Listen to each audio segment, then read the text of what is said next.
got a cherry for you, but you know, you're gonna let me know what you think. It's a 07 or 08 Grand Marquis with 38,000 miles on it. It was his mother's, and she passed away about 4 years ago.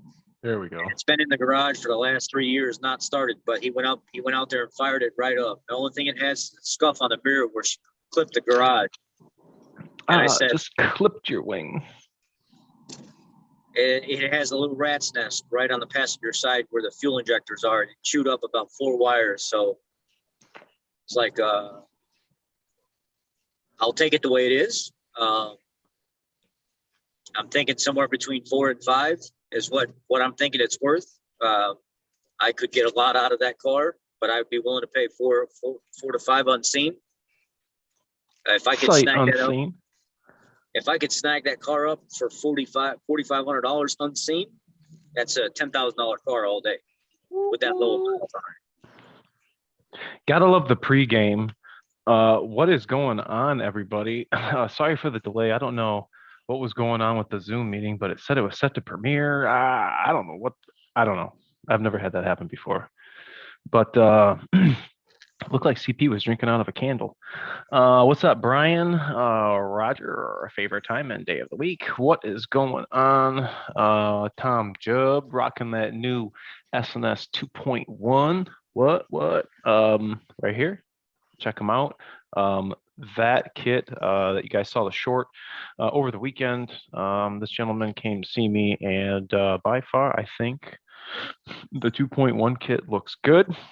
I do like and have also heard from several of you guys out there, that you guys would like the clear bowl, and I definitely agree with you on that. But the gentleman up at AccurateDiesel.com, Tim, has been able to get these filters without an issue, not SNS branded, but the Parker Raycor one. So yeah, Zeekster, what up? I just heard from Banks. I just got a confirmation they're going to be sending that cable out stat. I think I should have it Friday. I don't know if anybody else has had issues with their Banks iDash or Pedal Monster electrical connector going to the OBD port, but mine seem to have a bit of a play in the wire, and I could get the thing to turn on, turn off, and they were very kind to get one sent back out. I'm excited for that. What was the other thing we were going to talk about? Sludge. I want to talk about this 7.3 for you guys with the 7.3 gassers, the Super Duties. I'm trying to get some content for you guys on the 7.3, and I had a good candidate in the shop that was kind of unfortunate, but for how the vehicle was being operated. So this truck was a 21, and we have talked about this on the live stream before. DS and Ford Boss Me, we all have our things we see in the field, and pertaining to hours versus miles. So this truck's got 5K on it, right? First oil change, right? Okay, so I'm painting the picture. Look underneath, it's got the factory oil filter, right? Okay. Go to check the engine hours, and it's 1,848. All right, let me do my little calculator. That's 55,000 miles. Factory oil filter. Does that make a lot of sense? No. And it really is like, yeah, it's more than a job to me, really, at this point, because now it's coming down to education and educating the client or the owner operator on really what they're going to need to do to prolong the life of this vehicle. It's not just stick the key in it and drive like we used to. You want to do that? Drive this 87 Honda Elite. you can't do that with these new vehicles. And unfortunately, they're going to take a little more finesse, I guess, because yeah, it's a work truck. They are made to work. Ford makes the best work trucks, but the problem Ford has on their hands is they cannot control how you guys out there are going to take care of them. And the stuff that we see, like I just had the short a couple of weeks ago, brand new 21 550 boom, ain't changed the oil, got 18,000 miles on it. Yeah, they Like, need to start. They really need to start cracking down on engine hours. oh my gosh. I mean, no, dude, 1,800 hours, dude. they need that's to insane. not have it just for 650, 750. They need to be making that applicable for 250. I don't care if it's a pickup truck or if it's a boom truck. I don't care if it's a 750 or if it's a 350. Crew cab, dually, super cab. If it has a Super Duty badge on it, gas too. Yeah, you too. If it has a Super Duty badge on it, they need to have that a technicality like they do on the 650, 750s. When we submit for warranty claims, we have to have the engine hours and blah, blah, blah. That needs to be, trickled down line, because there's a lot of stuff that is covered that in my eyes just shouldn't be covered. But dude, at 1,800 hours and 5,000 miles, I mean, that's heavy duty, man. I mean, that's like you started up and just is running all day. That sounds like a consumer's energy truck that they leave idling all day long. Mm-hmm. What up, Mike Bradford? 25, everybody that's coming in. What up? What up? Part number for the Donaldson filter they're using. Let me make a note. I'll have to check that out. SNS 2.1. What do you think of Ford build? I want to come back to, let me write that down. I want to come back to that, the PM sensor thing, because that's a good topic. But Ford Boss has a howdy, Daddy Diesel has a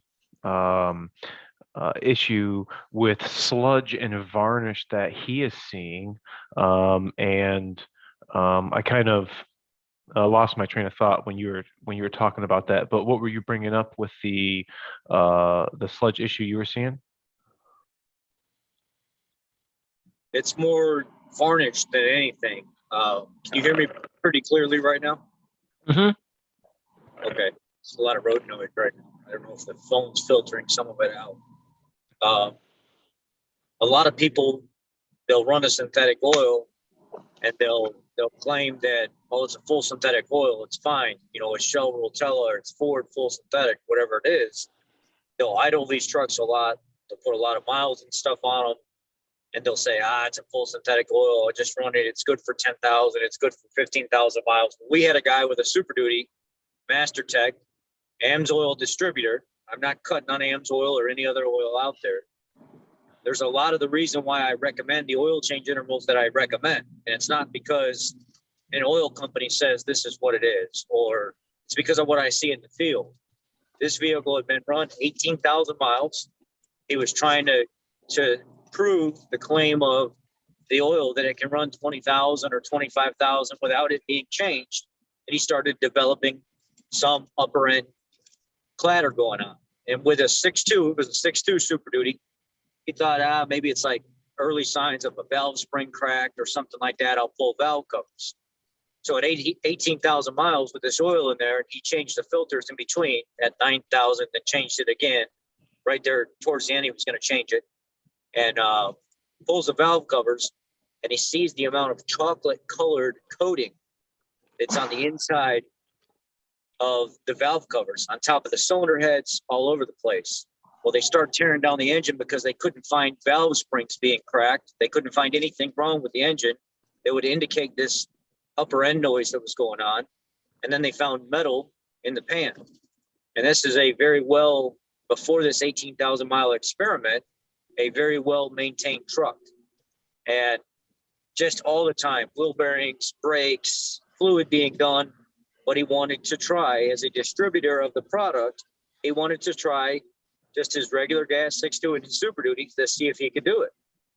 Well, needless to say, he's not a distributor of their oil anymore because he did exactly as they said, and he ran it even. I think he changed the filter once, was going to change it again, and the filters, what are they rated for? 20 or 25,000 miles on those trucks, Mm-hmm. and at 18,000 miles, it was a change in his mind from the amount of varnish that he's seen inside that engine from the last time he had been in that engine to do a valve spring before this experiment. And it was kind of a wake-up call to him that these synthetic oils being run in these engines for a very, very long time, even though the TBN rating could be great, it still doesn't mean that there's not stuff going on just because an oil analysis comes back and says everything's perfectly fine. It looked like a light coating of chocolate everywhere inside the engine.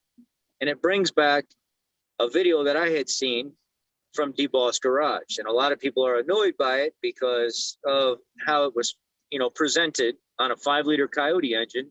And they had said the same thing. His technician that was sitting there with him was like, look, we see this basically a lot with people that try to run synthetic oils a super long time. And you have engines that are hot, they're being worked, turbo engines, things like this. Mm-hmm. It doesn't exactly always equate to, oh, that's a great oil. It's going to keep everything in check. I can run this thing 10, 15,000 miles, no problem. You might be able to do that in a Toyota Camry or, a 3.7 liter NA F-150 or something like that and get away with it that's never being worked. But a vehicle that you're out there working all the time, every day, that's hot, that's actually being put through the paces, it ain't going to happen. It's not, I've never seen a single engine run on synthetic oil that's being worked and driven every single day on the highway, idle long periods of time, that doesn't come back with some kind of coating, varnish buildup, no matter what oil it is. You have to service these things. And I see it with top end oil, all the way from the top, all the way to the bottom. I keep coming back. Go ahead. I was going to say, what do we see when we take off the Eco Boosts or the 3.7 valve covers or front covers? We do timing chains, or we're doing phasers. As soon as you take that stuff off, right then these dudes are doing 10,000 mile oil changes. They're doing just looking. What color is that aluminum supposed to be? Nice and gold, like you can wipe away the oil. This thing is so orange, so just like Ford Boss is talking, just that stained. It's right there.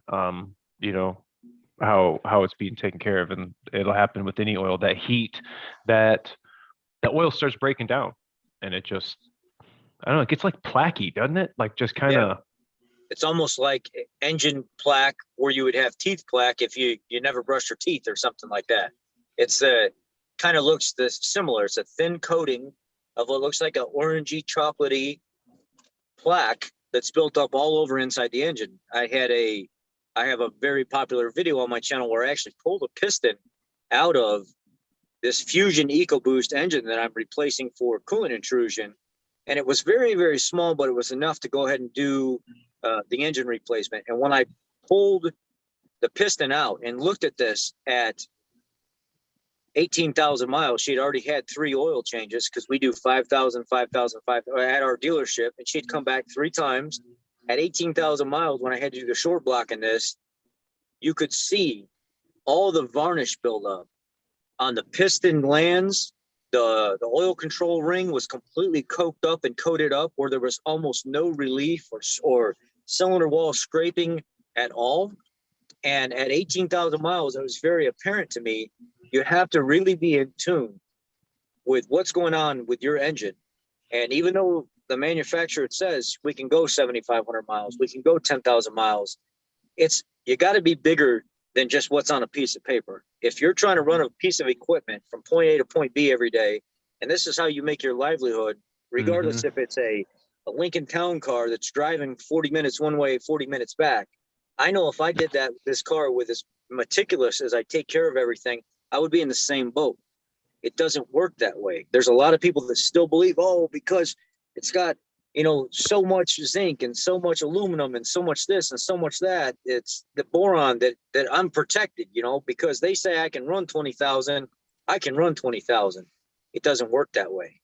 It doesn't work that way at all. I tried it on a mower. I just say I'm gonna put the best oil. I put like Pennzoil Platinum, and I say I'm not gonna change it. We'll see what happens. Of course, it's like a cheaper mower or whatever. And eventually, it always happens. The motor just blows. I don't know, like it's just it. No matter how good the oil is, there's you got to change it. Just one day I'm in the yard and let's go and. Well, that's like those cheap throwaway mowers, so it's not a big deal. But yeah, these expensive oils don't last forever. Along with the oil, Ford Boss, when we were pre-gaming, Ford Boss had mentioned he installed a different size trans pan, a 7-quart capacity on his Panther. And it begs a question. So all you guys out there know we've installed some S&B air filters on some clients' trucks. And when you ask yourself, do you use a stock OE filter or do you get an S&B filter? Banks just came out with their Ram Air air filter setup. A lot of not so much the 11 through 16, but the 20s, these air filters are on a bad back order. The people who are finding the air filters, congratulations to you, because people were having a hard time getting them at the dealer, outsourcing them from auto parts stores that carry motorcraft parts. It's been a real pain in the butt. Work a man's truck, daddy diesel. Yeah, totally. Christmas tree clips. I feel you.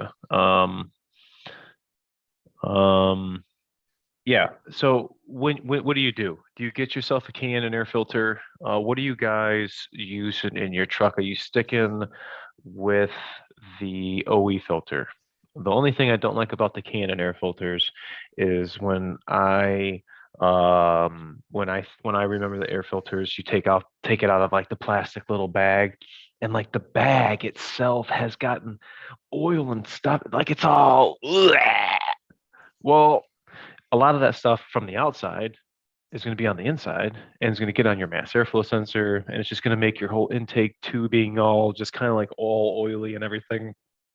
So they dust. I don't like those oil filters. They dust the turbos, and people don't take care of them right. So it's like they're pointless. Might as well just get a dry filter.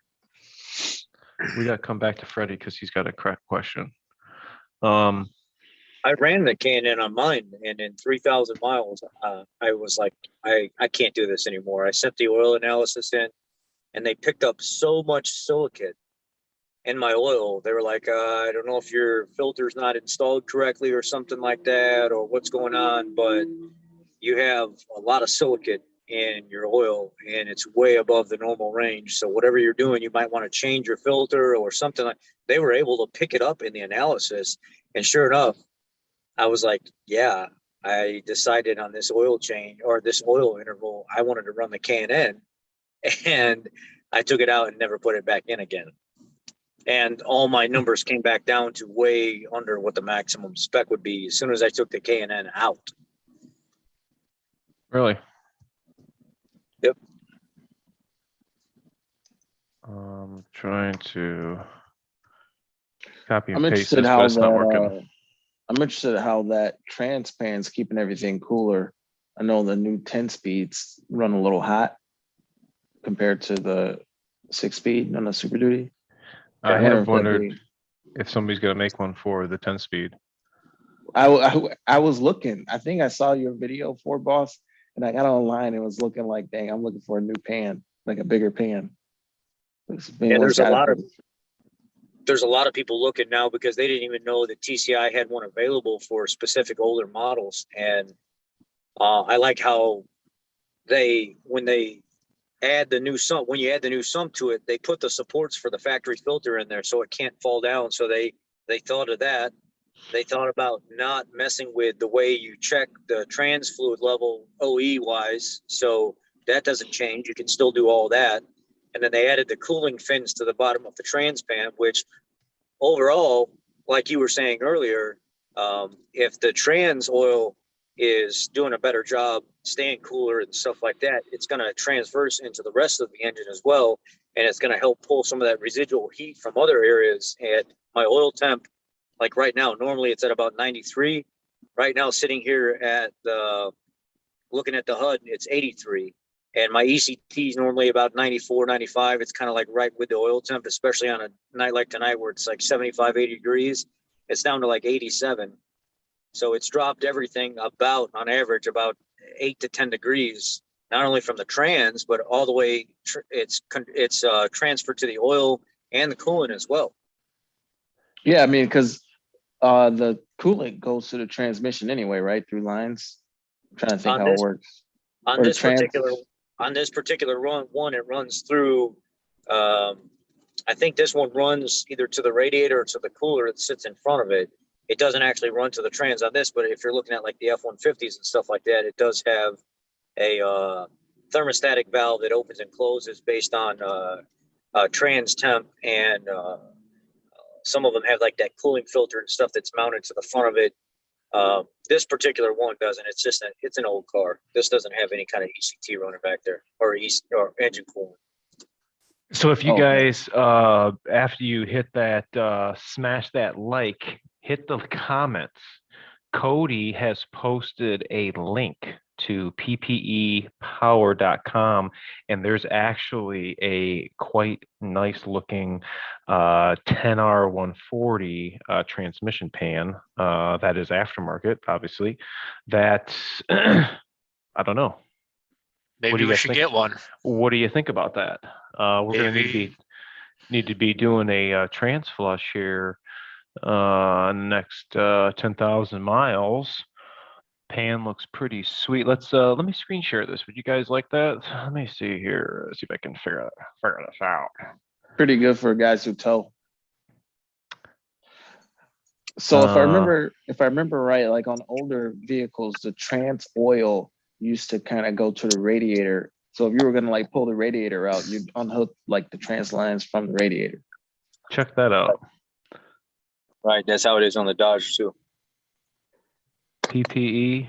Oh, Ooh, they that gonna let me looks zoom in. good. Oh wow. Okay. Is that cool? Yeah. Let me go different picture. How much does it increase the capacity? Look, Cody can look at the stats. I'm gonna pull these pictures. Oh wow, look at that 8 inside. quarts. It adds 8 quarts. Adds 8 quarts.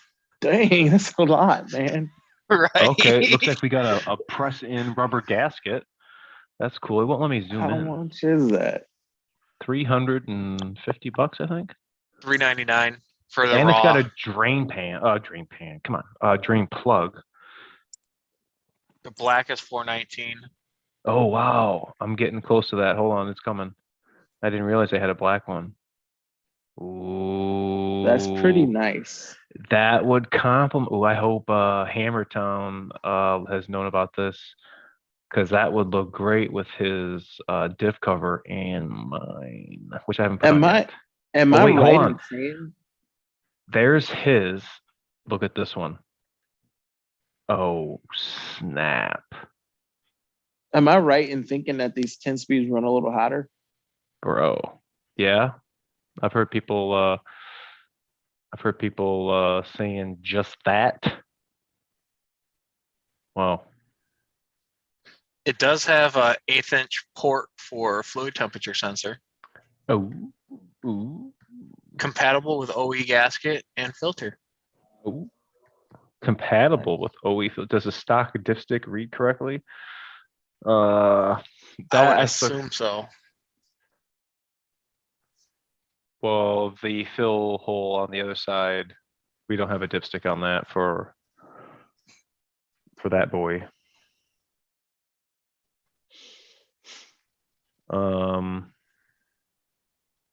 I wonder if hammer down. I'll have to text him and see if he knows about that. That is a pretty slick pan. An I extra think you- 8 quarts. I think you should be calling somebody tomorrow. Yeah, I want to see. Let me go back to that. What? Deep transmission can, heavy cast aluminum, brushed raw black is $419.99. Intelligent flat bottom design allows for complete fluid drain. What do we Thick. have now? We don't have a plastic pan, do we? We got a steel. No, it's plastic, Cheap this- plastic. and it would get This- rid of those silly little aluminum heat shields that got these 10 milli nuts hanging on it. This thing probably would improve performance quite a bit, huh?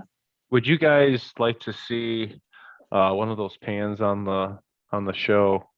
I wouldn't mind putting that on, especially so like I hear you guys out there, ask, one guy had just commented, about his EGTs, what's the normal EGT? And, you guys are asking about transmission temp, and it's really all going to be dependent on how you're using the vehicle and what the temp is outside, and how all of this is going to play into effect.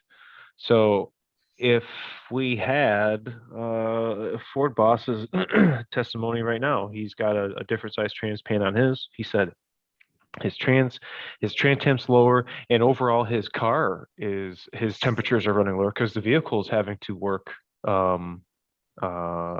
is being more efficient. So Right. Cooling systems under less load, less stress. And that's another thing too. There was a huge video for me when we talk about maintenance as well. So if we want to get into that before we get off of here too, and we can talk about coolant and electrolysis and some of the things that can happen inside a diesel engine that could cause some issues because of lack of maintenance as well with your coolant. mhm. So whenever you have an open window for that, we'll talk about it. Yeah, I mean, whenever we got um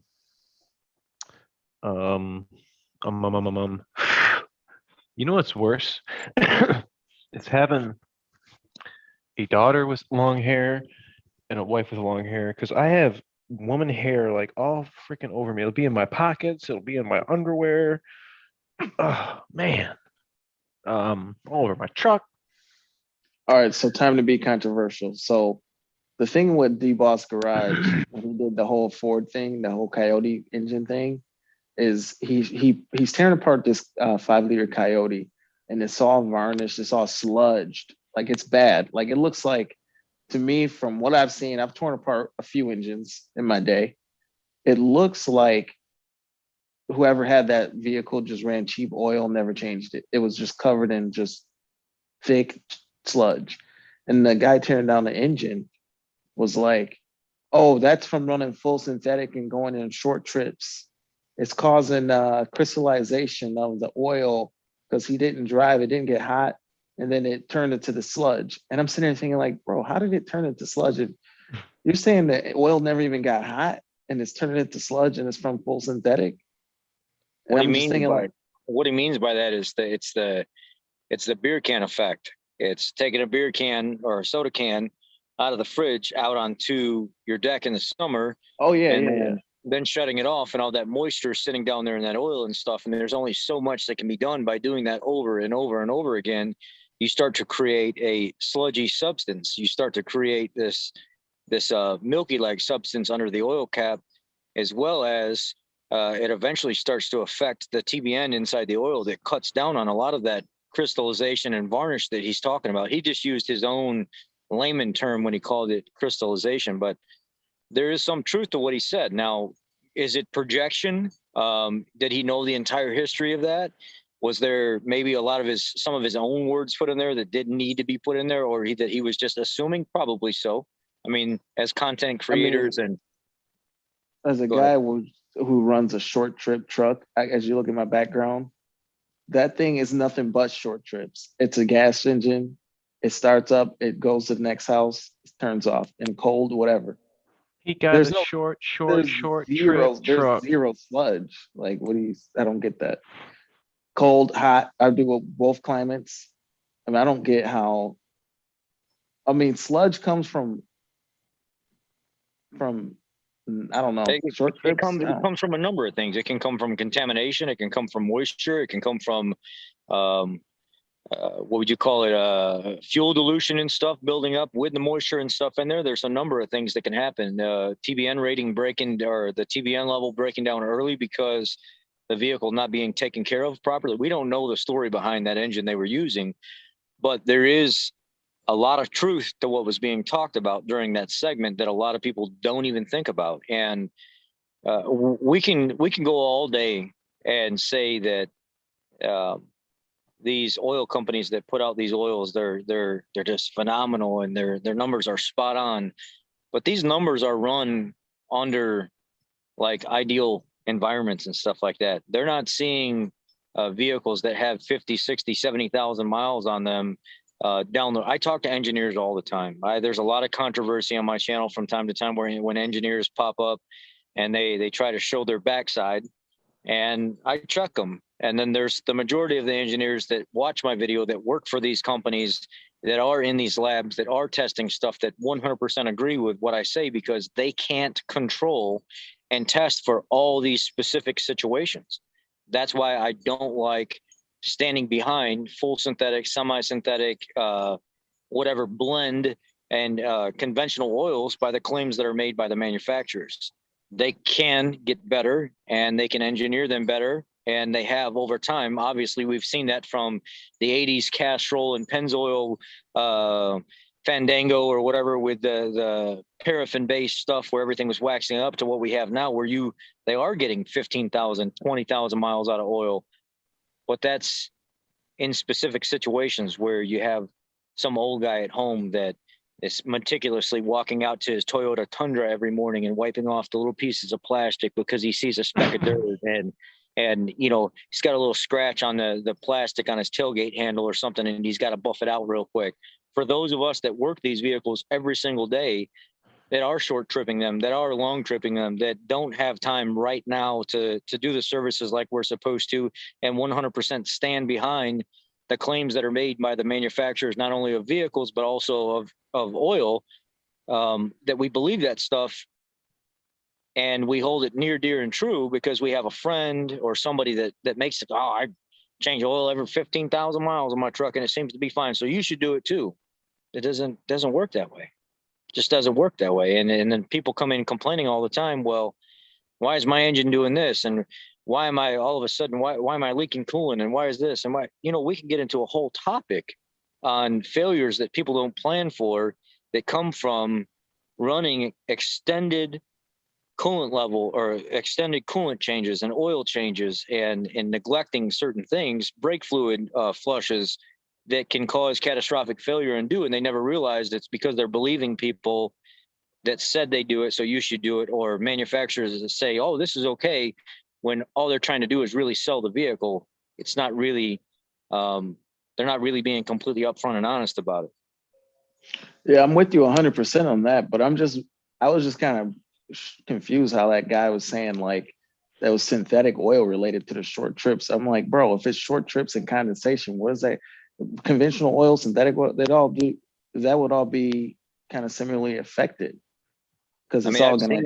I've seen it with a lot of synthetic engines where people just exclusively run synthetic oil, that they end up looking exactly like Aaron was pointing out earlier, that orangey brownish color, or like DeBoss Garage was pointing all the crystallization and varnish buildup. I've seen that happen with people that do service their vehicles every 10,000 miles or every 7,500 miles, instead of actually taking into consideration how they're using the vehicle and servicing it appropriately. I'm not saying I'm not saying he's 100% correct, but what I am saying is there's more to it than just getting in it, turning the key, and putting that skinny pedal to the floor, and then stopping and saying, oh, I'm going to work for the day, and then skinny pedal back home, and that's it. I don't have to maintain it until the oil light comes back on. That's going to be good for all those electric guys who think that they're not going to have any problems. I've already seen one with a front diff that needed oil They're pump not going to have installed. any problems because they're You say oil pump? Electric cars have oil pumps? No They got kidding. oil filters too. You can change the fluid in For the front of real? your motors. Yes. Oh, you got to change the oil in the electric motors? Whoa, I didn't know that. All right, Fred here is asking a question about AC issue. Let me go back up and get the full story. He's in green. He's got an Illuma duty, has AC issues. High and low side pressure pegged high. Have you been seeing these issues? TSB for evaporator, but never verified bias sensor. I have not. I have heard though, I think it was twice. So if you pull that middle, if you've seen DS Truck's video where he did the built right thing in the middle of the dash, you guys got the B&O play speaker. If you take that out, you'll see the ducts. Get it, ducts? That the climate control runs through, and right in there, right behind, Ford Boss probably knows what I'm talking about. There are two sensors that are Yep. put right in those channels.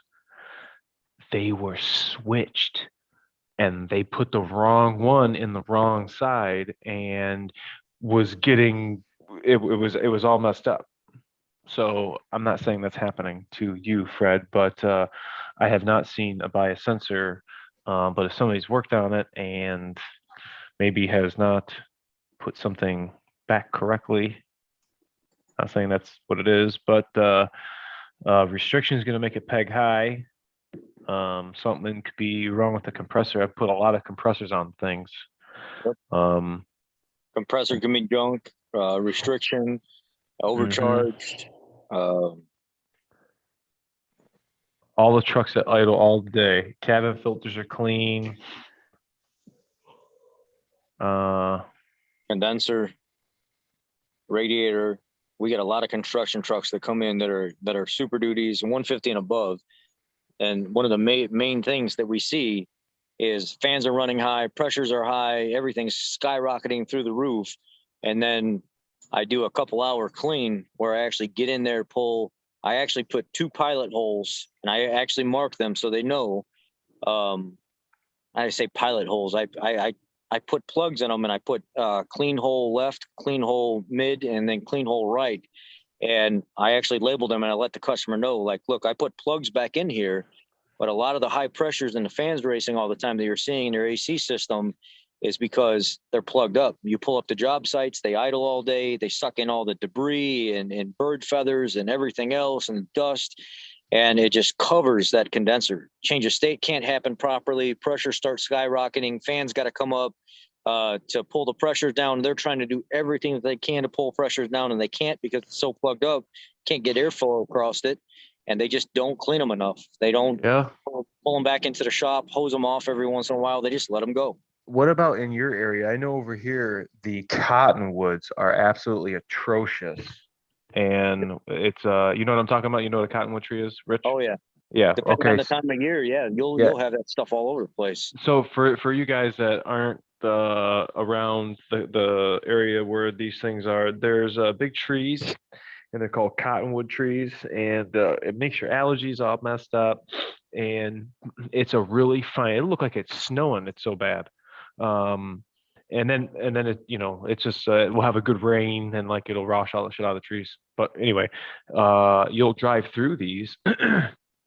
And the radiator, the AC condenser, everything just gets hammed up, straight up, plug solid, and you'll have to literally wash it out from behind is the easiest way with a garden hose, and just see everything just roll right off. But that whole, there's no transfer from air to liquid to get those fins as that stuff's passing through there. And like Rich was saying, a Ford Boss, you know, that's going to drive the AC pressure up. And you know, how unknowing does everybody drive around, change their oil, fill their tires up, fill their gas up, but we never check for restrictions for airflow. This is Never. what I, Leaves Daddy Diesel. He was just up here last weekend, and we were making a video on his truck, and we did some stuff, and we were starting taking stuff, and as we're taking the stuff apart, there's a whole bunch of leaves. We would have never known that these leaves were in here. There's probably leaves in my truck right now, but they're in places, you know, we just take for granted. Like, we're not checking. Who checks to see if their airflow is right? Like, how many times Fort Boss and I will take stuff apart, taking a con line front end off or something, or a transit, and just leaves or something just pile out of the cowl, just mess all on top of the engine. You know what I mean? All right, I see some. I'm going to interrupt myself. I just see somebody coming in with some fuel prices. So weekly fuel price check. Oh Christ, he says 609 in Delaware. What is the price of diesel where you guys are? We're running them off right off the rip here. We got 555 in Northern Virginia for diesel, 425 for regular leaded. Fred's got some good stuff to check. People are giving him some ideas here.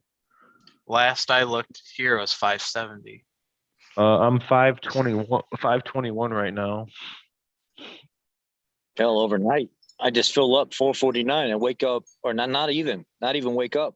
Bob told me before I got off work that day, he was like, in Aurora, it went to $5 and something for 87. I was like, what? And I get home and I'm getting off the highway and I seen 499. I said, I just filled up this morning at 449. How did it go up almost 60 cents? Wow. Right in less than 12 hours.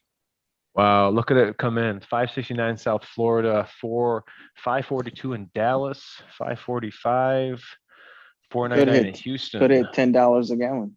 We got a $2 pound liter in Ontario, Canada. It's gonna cost me $480 to fill up. Damn. 525 Idaho, $8 in California for regular We're getting gas. there. Are you fucking kidding me, dude? Oh my What is God. diesel in California? Yeah, the Ray Stevenson. What is diesel in California? If that's gas and what is diesel? $10 a gallon? Cody, you okay? Looking at the cats. They're Okay, I'm like, they're dang. they're down here under my table, like doing something. 540 upstate South Carolina, 519 North Dallas, 539 premium pump. How much was diesel in California? 599 New Jersey. Good Lord. 530 Grand Rapids, Michigan. 579 Chicago. Is that Diesel hits- DS Trucks, Alfred? Yes, it is. Mike D- Bradford, what up? Bro. Text me. If diesel hits $10 a gallon, 645 in New Jersey. Oof. Yes, when it hits $10 a gallon, it's feet pictures time. Ooh, for real. Oh my goodness. dude. I'm gonna be selling knuckle pictures. Everybody's gonna have a GoFundMe. Oh my gosh. It'd be like one of those pages, nasty memes. There is one of those pages called nasty. It's like feet. It's like our feet. It's like Powerstroke Tech Talk feet. Like, Oh. you can't even look at this stuff. People are just looking and looking away. Just looking and looking away. My goodness, bro. Feet picks time right now. Bust them out. Diesel is cheaper, he says, under $7 a gallon. What? Diesel should be cheaper than regular gasoline. Yes, they should be. $10 a gallon. What do we do? We got park it our easy. trucks? According to what I hear from overseas, like in Europe and stuff like that, or maybe it's, I don't know if it's Europe or Germany or Australia or somewhere, guys are like, we wish we could pay those prices. We're paying $7, $8. I don't know if it was a liter or something like that or whatever it was. I'm like, God, man. And some places are putting restrictions on how much you Keep can in mind, buy. there's 4 liters in a gallon, right? Yeah. So Wait, they're paying they're quarts in a paying, gallon. or how many liters in a gallon? 4 I quarts don't in a know. gallon. I don't speak liter. 2 Is it liters. 2 liters in a? Isn't it like 2 liters in a? I don't know what it is, man. This guy Cody, says help us out. $10 a gallon. I'm selling my truck. I'm parking for a minute. If $10 a gallon hits, I'm parking everything. Hey, this guy says the Feet Buddies web domain is still available. So if you want to get down, That was this morning. This morning, I woke up and I was like, I was not in the mood, and I'm sitting in my car and I'm like, man, I don't even care about going to work today. I don't even care if my boss is mad. I don't care about anything right now. I just want to go back home and go to sleep. I know. Working is some hoe shit, man. This is getting to be a little Just think, it's gonna start affecting other stuff now, like shipping of stuff and food and everything else. That just made me think of something. It's funny you just said that. So it was something on TikTok, and it was you know, a 30-second clip, and it was this guy just audio, and he said, you know, people think like the gas and all and fuel and all this, and not understanding, you know, everything the world is run on diesel. Everything runs on diesel. The ships that are bringing everything over from China are ran on diesel, and then it drives and floats its little self slow boat from China and gets to our port, our docks, and all the machines that lift those containers off the ship run on diesel. And then they get put down on a truck that runs on diesel to drive it to a facility that gets sorted out to go onto another truck that runs on diesel to get distributed all across I mean, like, it has been such a huge impact with just, you know, from up top, and how it's affecting all of us. You look and how much, okay, we used to have oil changes for $130, diesel works package. It has gone up like $50. It's $180. If you get a full synthetic oil change, you're over $200. It's like the cost of diesel going up has costed this going up, has costed this going up, and then there's nothing but for us hardworking guys who are just trying to live and do what we need to do to support our families. Like, do they really think we're going to be paying $10 a gallon? Like, we're going to have no choice, but like, No, they want us to all buy electric vehicles. That's ain't what happening. It is not happening. You can't force them. There was a female analysis, and she said, this is what I don't understand. If you look at the cost of fuel prices and how all of a sudden the prices went up, it's the same rate at what these big companies are paying per barrel before, except they're paying less now per barrel. The price that the big companies are paying went down, but our price at what we're paying at the pump keeps going up. Now, how does that make any sense? How did it go from 120 some or 130 some dollars a barrel down to 103, but yet our prices are still continuing to go up? Well, you know, that's just, those weren't exact numbers, but that was her train of thought when she was looking and analyzing numbers. It doesn't make sense. It's transferring to us. The prices per barrel are going down for certain companies, yet we're the ones having to bite the bullet and pay the higher price for fuel, and we're not getting any relief. Well, what's in a barrel of oil? Barrel of oil is not just fuel, it's what? Crude. Yeah. Right? What's in crude? Crude is everything. There's so much they get from crude. Crude, you get diesel, you get engine oil, you get gasoline, avgas. Don't they all get of it like comes from crude. Certain types of plastics come from it, certain types of household gases and stuff come from it? I had heard, I can't remember, what was it? Oh, What if like I don't know. I think if you look at it, like, what was the amount of things that come from crude oil is kind of mind blowing. It's almost like dang near I mean, like your toothbrush, that's probably somehow coming from crude. Like a lot of these synthetic materials, it's crazy. It's like a world without crude oil would be like 1800s. There was a gentleman talking about mixing water with diesel. We're mixing diesel with a little bit of water or something. I Yeah, can't remember there's exactly what hybrid they were talking diesel. about. It was really far out. And the first thing I was talking about, I'm like, oh my gosh, I just thought CP4 water, CP4 water. Oh, ain't gonna have, what are you guys doing here? I just see You probably nothing wouldn't be but able to do that. problems.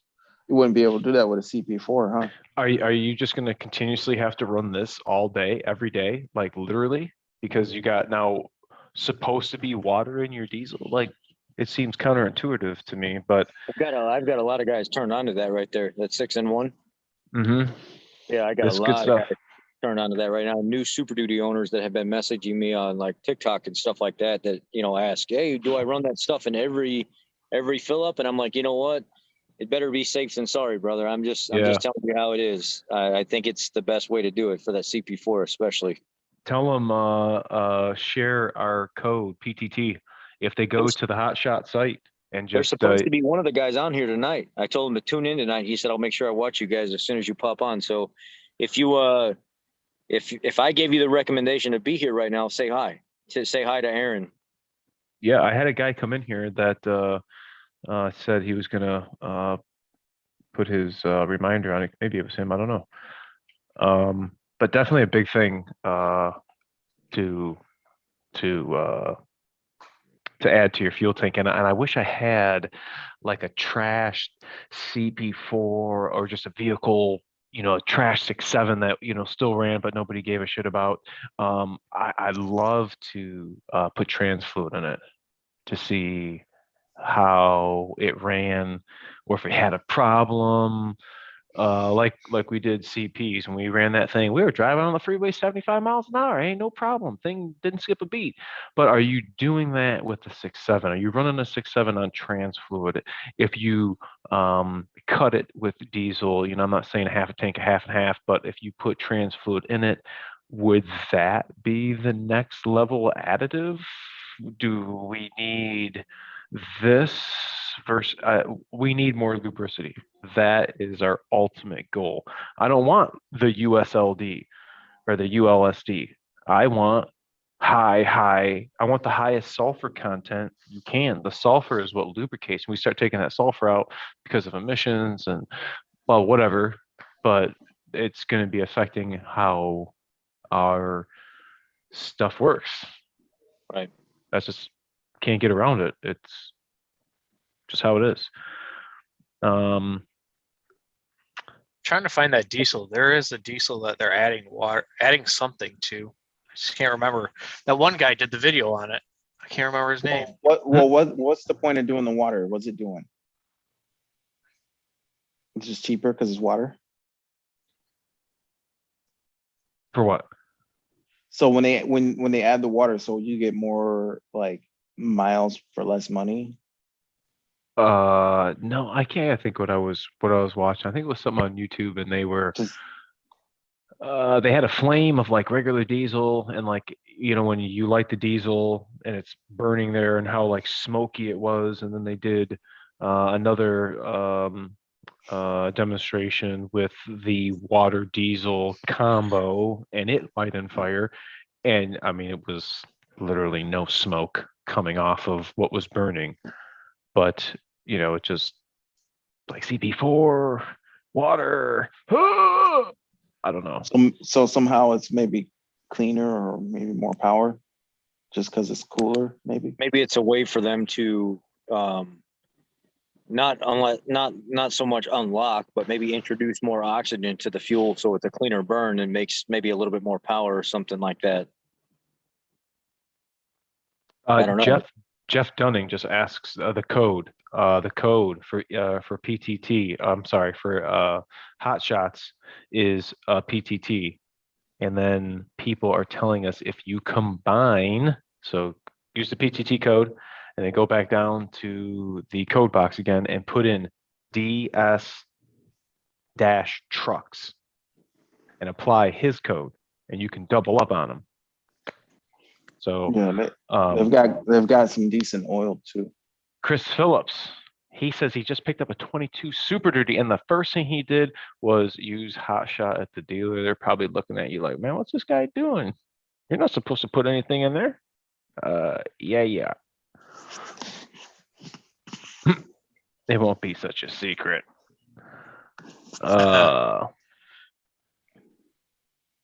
Yep.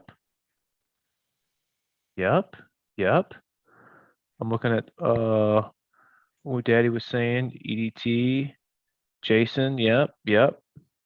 Is Hot Shot Secrets better than Arch Oil? When I think Arch Oil, I think Huey. I think 7.3. I think 6.0. I had a video a couple of years back that I did with Arch Oil fuel additive and a 6.0 in my coworker's truck. And it was kind of interesting when we started it up cold. It did a little smoking, but we did the Arch Oil and did the same exact thing, and it did clear it up. So I don't know per se if you're going to notice a lot with Arch Oil with 6.7, but I can't say that running any reputable additive is not going to hurt, especially. We got to think Hot Shot Secrets has a very big reputation with the 6-liter too. They had that stiction eliminator product, which had a very. Would you run that in your 6.7? Would you run stiction eliminator in your 6.7? Would that be kind of a waste? Would it be more for the 7.3, 6.0 guys? Totally combine the codes. Just got all the Hot Shot stuff on my wife's commuter Rogue also. Frickin' A, I'm telling you. That stuff is called hydrodiesel. What's the point, Cody? Well, according to them, it's lower cost, green, increases horsepower, increases efficiency up to 25%, lowers NOx, CO, and parts per million, and intermixes with regular diesel. So all this time and all this emissions, they could have come up with a water injection system or something. Some kind of water. It's just a matter of them allowing people to utilize it and get it out on the market.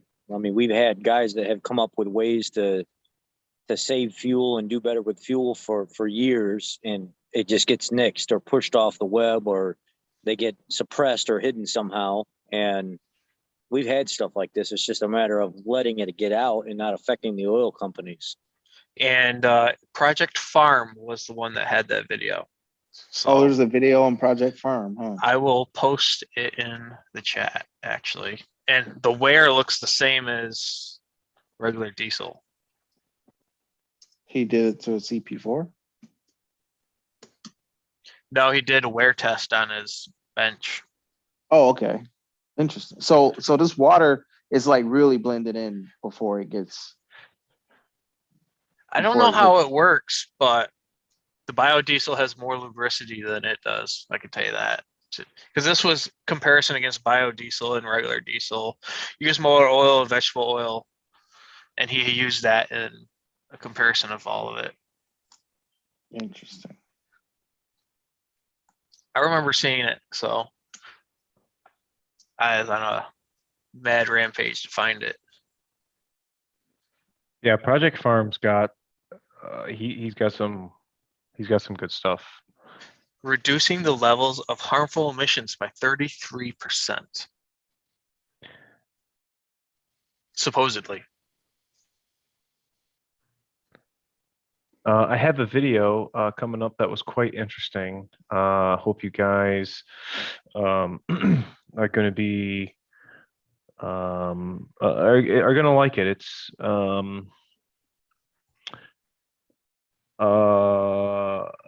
I have taken apart this component before, but I went a little more in depth with this particular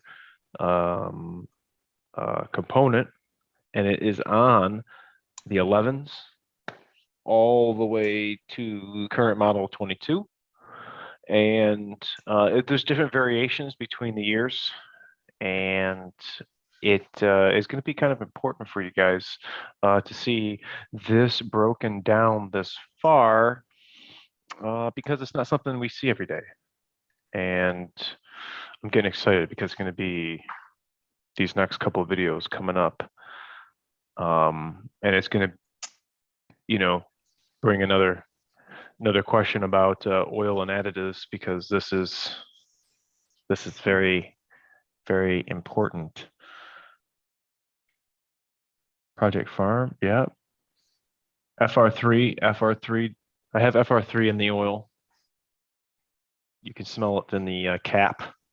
You take it off and you get FR3's got a real pungent, I can taste it now. Limitless, today, Limitless, we have some great stuff. He's got some great stuff coming out for these trucks, for you contractors, for you construction guys, for the Amber guys, not Amber Alert, but you Amber guys, the survey crews.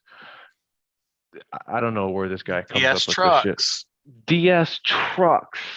I don't know where these guys. I don't know how this guy comes up with what he comes up with, but it's as giddy as a young schoolboy. I'm excited. I wish he was closer. Yeah. Wait till you see this video got coming out. PTT, is there a new spin on filter for the SNS Disaster Kit? A good upgrade to the black clear filter? They have that half price right now for the upgrade. So this is the thing. You can get the new kit by all means. I just installed it on my clients up here in the comments a little bit. But I would check with AccurateDiesel.com first. Ask for Tim. Tell him where you're from, who you're dealing with here. And I have personally ordered replacement filters from him that he's been able to get from Parker. And I think he's selling them for like 31 bucks maybe a piece, which isn't terribly bad for that little filter. So before you buy or upgrade, check it out. See what you want. I also actually have to update the description in the video I made for the HSM upper fuel filter conversion. Now I had made that video a while back, almost a year ago, and it was specifically tailored to those guys who were having those fires. I mean, it was like every week it was another Super Duty, a Luma Duty on the side of the road, melted down, another Super Duty in front of a business, melted down. And the common thing that I think is happening was the upper fuel filter splits and starts geysering Old Faithful diesel over a hot 300, 400 degree engine. And then we're erupted in flames and you're towing your toy hauler and, well, it's game over. So what we did was we bought HSM's upper fuel filter kit. They sent that out to us, and I wanted to make it just a little bit better. So they had, if you have a 11 through 16, no big deal. You don't have to do nothing. But if you have an Illuma Duty, you have 3 ports now on the fuel filter.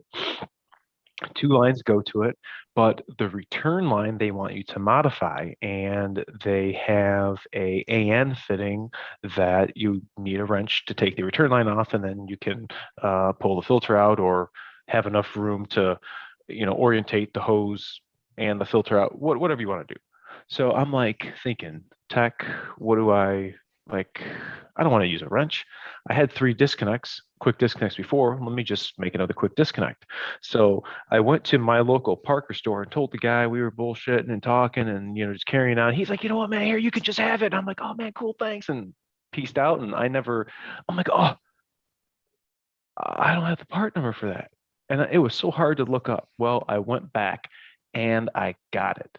So I have the part number for my setup. This is the 90-degree 6AN to 4 JIC. I think I said that right. And the rest of the information is in the description for the male quick disconnect and the female quick disconnect. And this was the missing 90-degree Parker piece. So I finally have it in my hand. I have a client who wants to do the same thing, and he's local to me. So I went and picked this up, took a picture of the tag, finally have the correct part number, so you guys can continue with that. Because I think in my head, it looked a little cleaner, but I can understand from HSM's point of making the kit appealing for the community out there, because when you look at a kit and it's going to be $160, and then you do all this fancy stuff and you're legitimately going to have to add like another $25-$30 to the kit.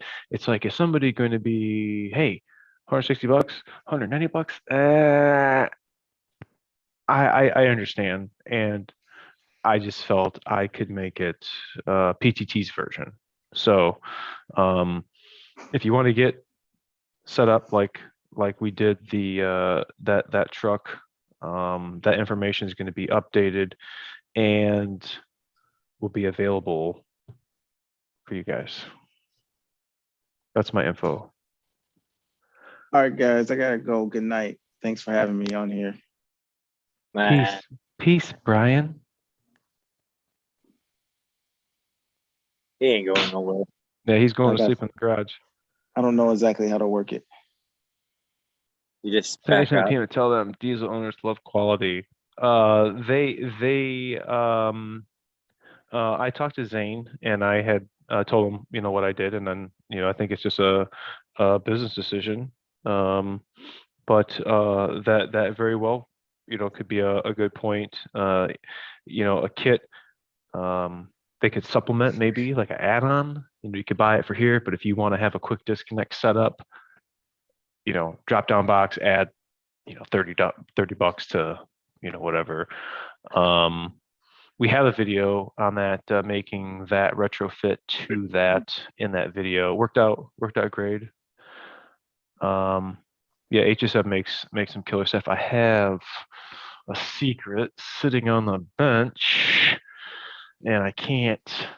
I don't want to talk about it yet because I haven't put this piece on. But yeah, HSM makes some good stuff. I don't know. I think that might be it for tonight. Mike Bradford, tells Ford boss, thank you for your service, brother. I had to give it up after 10 years and Iraq. We got a fellow veteran in here. We appreciate you too. Thank you. Appreciate the veterans. Definitely, a lot of them have reached out over the internet with help for their truck or Forescan. Sent a couple of T-shirts, stickers. Always like to help out the veterans. The 650, 750, good question. That needed an engine because I talk about it in a video. What I found, Ken, my homie down here in Pittsburgh, hooked me up with a pretty sweet bore scope, and I'm going to show you guys in the video what I found on the cylinder wall. And we all know that the cylinder walls are supposed to be smooth all the way around, and this one was not. And in order for it to keep compression sealed, to make that suck, squeeze, bang, blow go, it has to be smooth all the way around. So we definitely could see an issue with that. I'm excited for that video too. So we need t-shirts. I have only extra large left. If you want some shirts, email me and I'll see what I can do. I appreciate you guys for watching. Ford Boss DS, who's about to be asleep right now. CPs, we'll talk to you guys later. Thanks. See ya.